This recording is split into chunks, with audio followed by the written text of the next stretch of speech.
Are you ready to dive into the exciting story of the Hells Angels, a well-known biker club?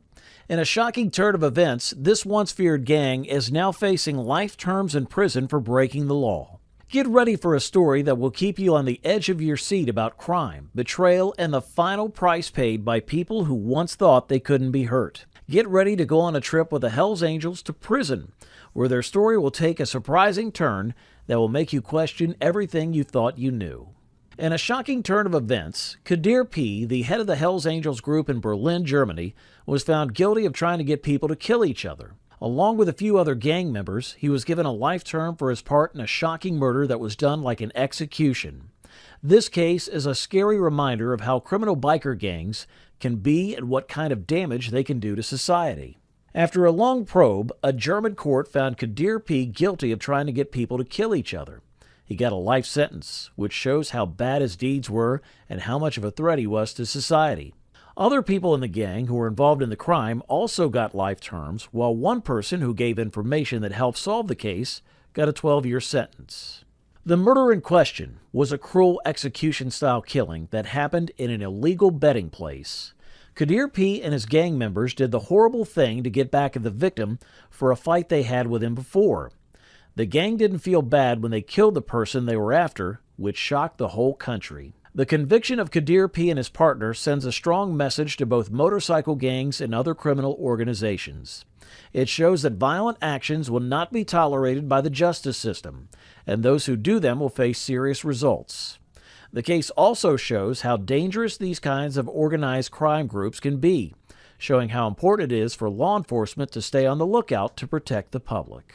Zane Wallace, a member of the notorious Hells Angels biker gang, has been found guilty of killing Jasmine Wilson. The case sent shockwaves through the community. Wallace was given a term of life in prison with a minimum of 15 years to be served before he can be released. This high-profile trial shows that even people who are part of crime groups are not beyond the reach of the law. During the trial, the proof linked Wallace to the murder of Jasmine Wilson. Wallace was found guilty.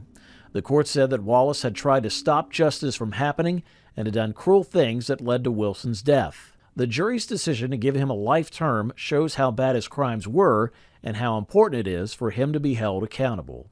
When Jasmine Wilson died, the community was shocked and angry. The facts of her death showed that it was a horrible act of violence that shook the lives of everyone who knew her.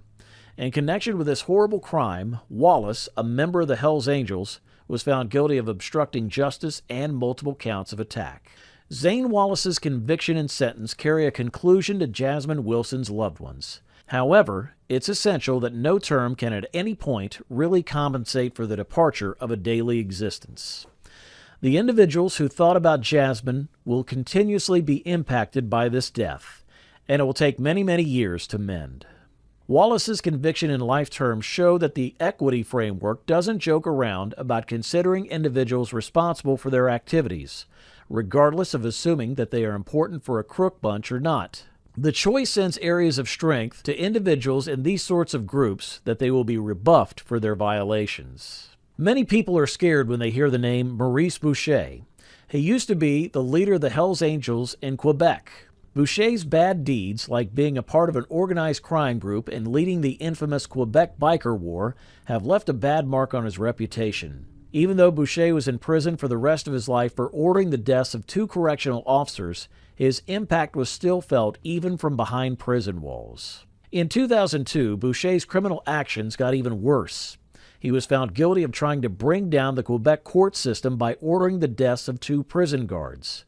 The shocking thing Boucher did showed that he was willing to do anything to keep his power and control. So he was given 3 life terms and sent to Canada's only supermax prison, St. Anne. Even though Boucher was in jail, he didn't stop running criminal operations. Surprisingly, he stayed active in organized crime and even gave orders for more murders from prison. Boucher got another 10 years added to his life sentence in 2018 because he was still doing illegal activity. This showed how determined he was to keep control of the criminal underground and to hold on to its power. From 1994 to 2002, when the Quebec Biker War was going on, Maurice Boucher became known as the leader of the Hells Angels chapter in Quebec. He set up a deadly fight between his gang and the rival Rock Machine Gang, which killed many innocent people. Boucher was feared and admired in the criminal underworld because he was ruthless and good at planning. Despite the fact that Boucher became something of a society legend in Quebec, it is essential to recall that his demonstrations cost the existences of numerous innocent individuals. Not just those from rival groups passed on in the biker war. Jail watchmen, columnists, and surprisingly, an 11-year-old boy lost their lives in this horrendous struggle. Boucher's activities made durable impacts and made an imprint on both the court framework in Quebec and on society overall.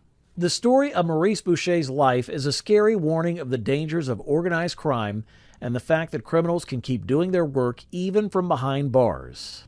His ability to resist life sentences and keep his power shows how hard it is for law enforcement to stop people like him. Boucher's case shows that fighting against organized crime takes constant vigilance and a commitment to doing what is right. In a case that shocked the whole state of Rhode Island, Joseph Lancia, the notorious head of the Hells Angels chapter, was given a 5-year prison sentence for a number of serious crimes. Lancia's rule of crime has finally caught up with him. He shot at a driver and attacked someone at a strip club. This shows that even the most powerful people in motorcycle gangs are not above the law. As the leader of the Hells Angels chapter in Rhode Island, Joseph Lancia was feared and respected in the criminal underground.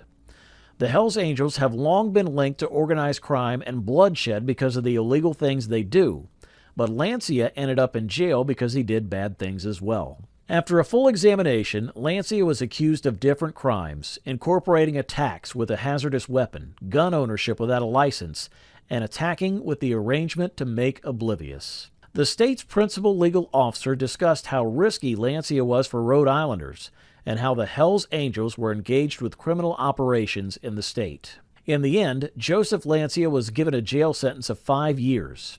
The judge's decision showed how bad his crimes were and how important it was to keep the public safe from his risky actions. A no-contact order was also put in place to make sure that Lancia's victims wouldn't get hurt again. On June the 12th of 2019, the event that led to Lancia's arrest and conviction occurred. He got angry and shot at a driver with a gun that wasn't allowed near a Hells Angels clubhouse in Providence. The victim, who had gotten into a heated fight with Lancia, was able to get away without getting hurt. This violent act was a stark warning of how dangerous the world of motorcycle gangs can be. But Lancia did not stop being violent after that. A few months later, in February, he got into a fight at a strip club in Providence. During the fight, Lancia hit a man in the head, knocking him out. His act showed that he didn't care about the law and that he liked to fight. Thank you for watching. Don't forget to hit that subscribe button and turn on notifications to never miss an upload.